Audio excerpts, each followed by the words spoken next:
Wall Street believers. By agreeing with Herbalife not to use the term pyramid scheme in the FTC complaint and allowing Herbalife to admit no wrongdoing while continuing its illegal practices, the FTC put a knife into the back of the hedge fund and other short sellers that had called Herbalife a pyramid scheme and even a criminal enterprise. Most of Wall Street, led by Carl Icahn, embraced MLM's endless chain as a real business. In the carefully worded FTC complaint, the wrongdoing became only excesses in the praiseworthy pursuit of profit by one member of a legitimate direct selling industry. The Ponzi model was protected. Wall Street now believed in it too. The FTC denied the heretical short sellers their rightful market compensation, even as it confirmed their documented research of deception and harm at Herbalife. In an article entitled, "Here's Why Herbalife Shares Are Soaring Today," Fortune magazine reported the net result of the settlement terms. Quote, "The news sent shares of Herbalife up sharply by 18% in early trading." Publicized on the same day as the FTC settlement was announced, Herbalife's proclamations that its business model was exonerated were widely adopted by the business media. The storyline drove the continued rise in Herbalife's stock price and further punished the short sellers, leading to eventual capitulation. Acknowledging the stabbing, Fortune reported that Herbalife's press release stuck it to Ackman by recommending that he show humility and recognize he is wrong. The release was penned by the Herbalife spokesman, a particular public figure that made it a political and financial coup de grace. Alan Hoffman, former chief of staff for Joseph Biden, Obama's vice president and Democratic nominee for president in the 2016 election. A July 2014 news article in Time magazine aptly explained the significance of Hoffman's high-profile role.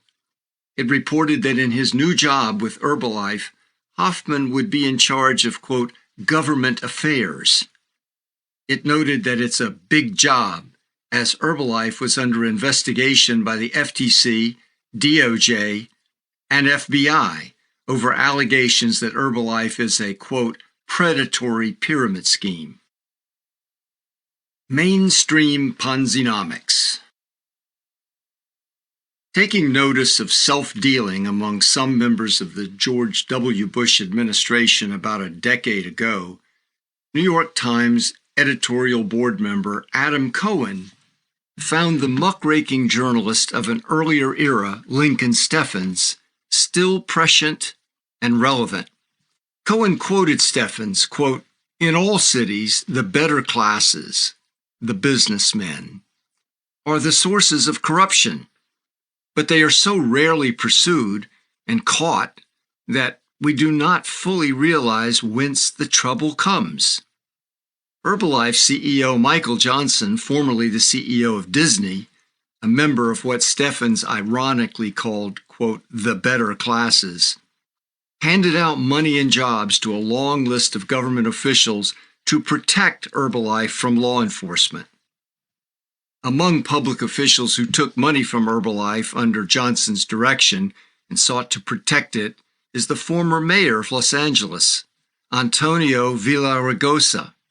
His paid support was especially significant since most of Herbalife's victims when the FTC began investigating in 2014 were Latinos. The Los Angeles Times reported, quote, "Since leaving the Los Angeles mayor's office in 2013, Antonio Villaraigosa has made more than $4 million by advising companies such as Herbalife." Former FTC Commissioner Pamela Jones-Harbor, who was also a commissioner during the Business Opportunity Rule disclosure controversy through 2009, became Herbalife's, quote, senior vice president and legal officer, global member compliance and privacy. She is now also a member of the board of directors of the Direct Selling Association, the lobbying arm of multi-level marketing companies, with Herbalife as one of its largest members.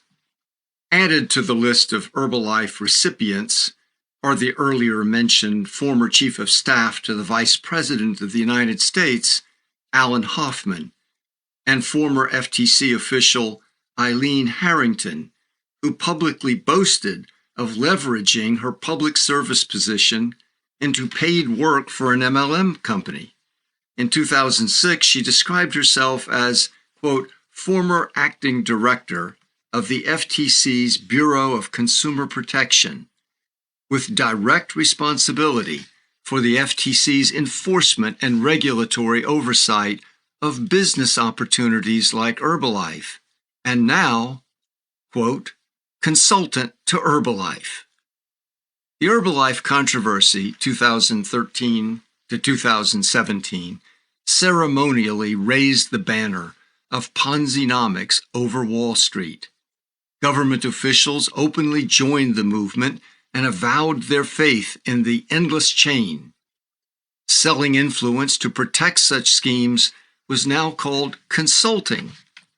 FTC officials openly, boastfully sold their public trust positions for lucrative jobs defending and protecting MLM.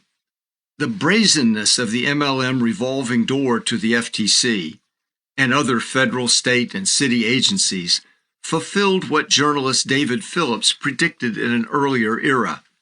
The shamelessness and zeal of the boodler and grafter was now exalted in elite corporate, financial, and government circles as, quote, a sort of patriotism.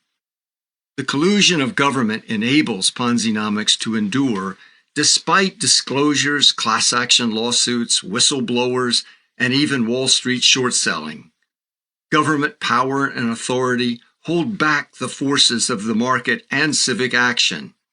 Yet, to complete the story of how MLM has endured and spread, the other defining element of Ponzinomics must now be confronted.